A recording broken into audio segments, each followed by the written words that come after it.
Let's explore the Executive Committee, a very common committee which is a special type of board policy research committee. Executive committees came about when boards had no staff, and they needed somebody between board meetings to be actively involved in and overseeing operations.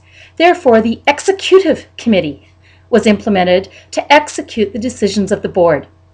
As organizations got larger and had more budget and started hiring very competent full-time staff, the pattern of having an executive committee on the board continued. This sometimes causes confusion, and some governance experts suggest probably when there's staff in the organization, there's no need for an executive committee. However, there are some roles that group, the executive committee, can perform effectively.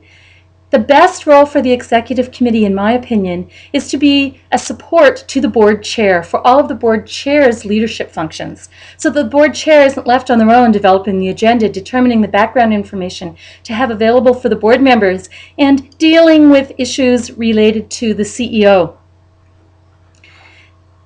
However, I do suggest that your board executive committee focuses on helping the board be effective, and it doesn't rehash the issues at executive meetings and not fully engage the board.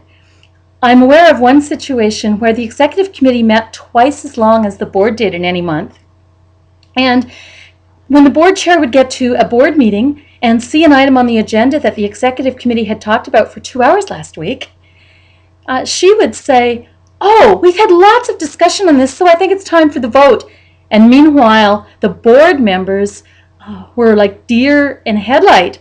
They were thinking, we haven't even explored this enough to have any idea what the issue is about.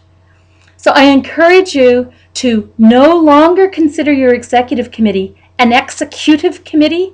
It doesn't act on behalf of the board, and it doesn't act on behalf of staff or interfere with staff operations. However, the executive committee can be very helpful to develop strategy for the board to be fully engaged and to be an ongoing support group for the board chair.